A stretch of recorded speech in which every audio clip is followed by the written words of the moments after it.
ప్రజల ఆరోగ్యానికి ప్రమాదంగా మారుతున్న నీటి శుద్ధి కేంద్రాలపై ప్రజల్లో ఆందోళన వ్యక్తమవుతుంది. తాడిగడప ప్రాంతంలో అనుమతి లేని శుద్ధి నీటి సెంటర్లు ఎక్కడ చూసినా పెరిగిపోతున్నాయి. శుద్ధి పేరుతో సరఫరా అవుతున్న నీరు నాణ్యత లేకుండా ఉండటమే కాక కొన్ని చోట్ల మట్టి వాసనతో పాటు ఇతర వాసనలు వస్తున్నాయని ప్రజలు చెబుతున్నారు. ప్రతి వీధిలో ఒక సెంటర్ ఉన్నా వాటికి ప్రభుత్వ అనుమతులు ఉన్నాయా లేదా అన్నది ఎవరూ పట్టించుకోవడం లేదని ప్రజలు ఆరోపిస్తున్నారు. ప్రజల ఆరోగ్యం కంటే వ్యాపారమే ముఖ్యమని కొందరు భావిస్తూ ఉండటంతో ఆందోళన కలిగిస్తుంది. మరోవైపు మున్సిపల్ అధికారులు మాత్రం ఇలాంటి సెంటర్లపై కఠిన చర్యలు తీసుకుంటామని చెబుతున్న నగరపాలిక కమిషనర్ నజీర్ బాబుతో మా special correspondent Harshita face to face. రోజు రోజుకి అనుమతి లేకుండా నీటి సరఫరా కేంద్రాలు అయితే పెరిగిపోతూనే ఉన్నాయి. వాటి మీద ఎలాంటి చర్యలు తీసుకుంటున్నారు అంటే ప్రభుత్వం అన్ని విధాలుగా ఏవైతే మిగిలిన అధికారులు ఉన్నారో వాళ్ళందరికీ తక్షణం ప్రజల సంక్షేమం కోసం అయితే ఎన్నో కార్యక్రమాలను చేపడుతున్నాయి. ఈ నేపథ్యంలో అయితే కొన్ని అనుమతి లేని నీటి సరఫరా కేంద్రాలు మన ముందుకు ఇప్పుడు వెలుగులోకి వస్తున్నాయి. వీటి వల్ల కూడా తాడిగడప కానీ అటు యలమల కుదురు పోరంకి ఇటు గ్రామ ప్రజలందరూ కూడా ఆ వాటర్కి తాగుతూ అనారోగ్య పరిస్థితి అయితే ఎదుర్కొంటున్నారు. అంటే మనం రీసెంట్గా కూడా చూసుకుంటే అటు న్యూ రాజరాజేశ్వరిపేటలో కూడా ఎక్కడైతే వాటర్ కారణంగానే ఈ డయేరియా అనే వ్యాధులకు అంటుకొని ఇప్పటికి కొంతమంది అయితే చనిపోయిన వాస్తవాలు కూడా మన కళ్ళెదురుగానే చూసాం. మరి అలాంటి పరిస్థితుల్లో మరి విజయవాడలోని తాడిగడప మున్సిపల్ కమిషనర్ వాళ్ళు ఎలాంటి చర్యలు తీసుకుంటున్నారు, వాటిని అరికట్టడానికి ఎలాంటి చర్యలు తీసుకోబోతున్నారు అనే దాని మీద విషయం గురించి మనం మాట్లాడడానికి ప్రస్తుతం అయితే విజయవాడ తాడిగడప మున్సిపల్ కమిషనర్ నజీర్ బాబు ఉన్నారు. ఆయనతో మాట్లాడదాం.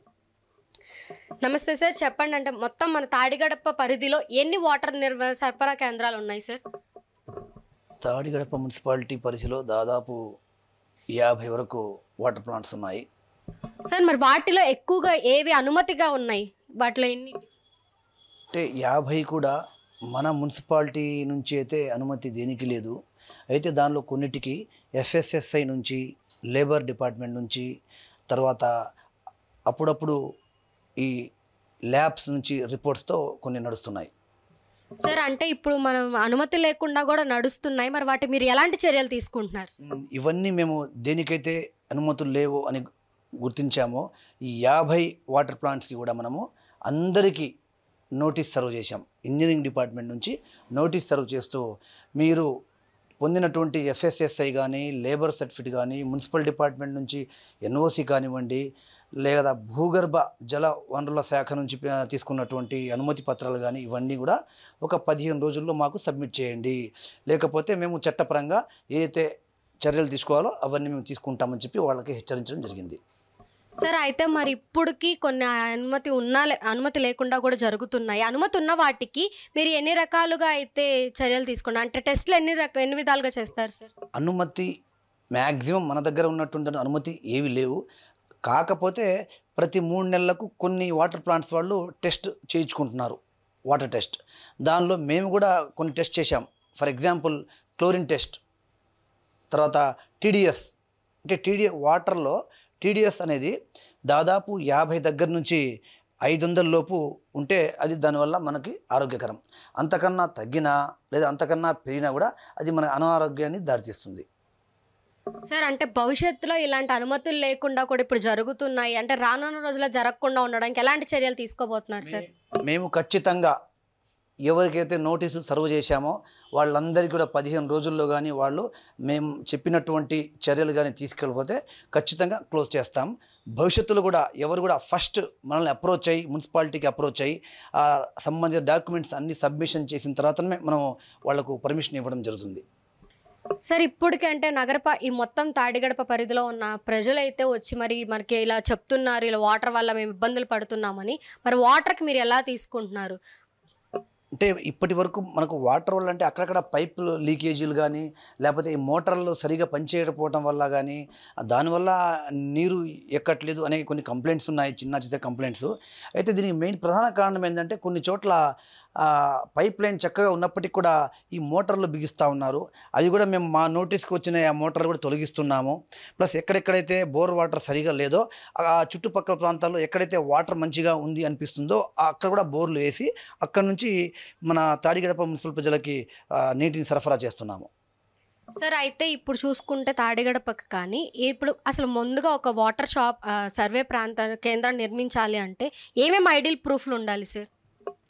జనరల్గా వాటర్ ప్లాంట్ పెట్టాలంటే ఫస్ట్ FSSI నుంచి సర్టిఫికెటు, లేబర్ డిపార్ట్మెంట్ నుంచి ఒక సర్టిఫికెటు, మున్సిపల్ డిపార్ట్మెంట్ నుంచి ఒక NOC, భూగర్భ జల వనరుల శాఖ నుంచి అనుమతి పత్రము, తర్వాత ప్రతి 3 నెలలకు ఒకసారి ఆ వాటర్ని టెస్ట్కి పంపించి దానిలో క్లోరిన్ లెవెల్స్ కానివ్వండి, TDR లెవెల్స్ కానివ్వండి, ఆ తర్వాత చిన్న చితక మినరల్స్ లెవెల్ కరెక్ట్గా ఉండాలి అని చెప్పి చూసుకోవాలండి. దాని ప్రకారం చూసుకుంటే ఇబ్బంది లేదు. సార్ చివరిగా తాడిగడప ప్రజలకు ఏదైతే ఈ RO వాటర్ని వాడుతున్నారో వాళ్ళకి మీరు ఏం చెప్తారు సార్? నేను చెప్పటం ఒకటే, ఏంటంటే మీరు వాటర్ ప్లాంట్స్ నుంచి నీళ్లు తెచ్చుకున్నా సరే దాన్ని మంచిగా కాగబెట్టి వడపోసుకుని తాగండి. ఎందుకంటే మన దగ్గర ఉన్నటువంటి వాటర్ ప్లాంట్స్ సరిగా లేవు. మేము వాళ్ళకు టైం ఇచ్చాము. ఆ టైం లోపల మేము నెక్స్ట్ కోర్స్ ఆఫ్ యాక్షన్ ఏదైతే ఉందో అది చేసుకుంటాము. ఈలోపు ఎవరికి ఇబ్బంది లేకుండా ఉండడానికి మీరు ఆ నీళ్లు తెచ్చుకుని కాచి వడపోసి తాగండి. సార్ మరి ఇప్పుడు RO వాటర్ రీప్లేస్ కంటే గవర్నమెంట్ వాటర్ ప్రస్తుతం చూసుకుంటే ప్రతి ఒక్కళ్ళు కూడా RO వాటర్కి అలవాటు పడిపోయి ఉన్నారు. మరి వాళ్ళకేంటి సార్? అంటే ఇప్పుడు మన తాడిగడప మున్సిపల్ పరిధిలో దాదాపు 40 ట్యాంకులు ఉన్నాయి. ఆ 40 ట్యాంకుల్లో కూడా వాటర్ని మన ట్యాంక్ వాచర్స్ చేత ప్రతి 15 రోజులకు ఒకసారి మంచిగా బ్లీచింగ్ వేసి నీట్గా కడిగించి తర్వాత వాటర్ని రీఫిల్ చేయడం జరుగుతుంది. అదే వాటర్ని ఇళ్ళకు మనం పంప్ చేయడం జరుగుతుంది. అది కాక పైన ఎక్కి ఈ బ్లీచింగ్ కలపాలంటే కొన్ని ఇబ్బందులు ఉన్నాయని చెప్పి కొత్తగా డ్రౌజర్స్ అనే దాన్ని ప్రవేశపెట్టాము. దాన్ని ట్యాంక్ యొక్క కింది భాగంలో ఫిక్స్ చేస్తే భూగర్భం నుంచి వాటర్ పైకి ఎక్కే క్రమంలోనే ఈ క్లోరిన్ అనేది దానిలో మిక్సప్ అయి పైకి వెళ్తుంది. మళ్ళీ సపరేట్గా దానిలో బ్లీచింగ్ కలపాల్సిన అవసరం లేకుండా ఈ విధంగా చేస్తున్నాము. అయితే ఈ విధంగా చేసిన నీరు కూడా బయట ఉన్నటువంటి RO వాటర్ ప్లాంట్ కన్నా ఇది చాలా సురక్షితము. ఏదైతే చర్యలు అయితే ఈ మున్సిపల్ కార్పొరేషన్ వాళ్ళు చేపడుతున్నారు వాటి అన్నిటికి కూడా ప్రభుత్వాలకి తగ్గట్టు అది ప్రజలు కూడా సహకరించాలని అయితే అధికారులు కోరుతున్నారు. ఏదైతే మీరు వాటర్ ప్లాంట్ నుంచి తెచ్చుకున్న వాటర్ని కూడా ఇంటికి తీసుకొచ్చిన వెంటనే సరే వాటిని వేడి చేస్తూ తాగాలని అయితే అధికారులు సూచిస్తున్నారు. వీడియో జర్నలిస్ట్ మౌలితో హర్షిత, YK న్యూస్, విజయవాడ.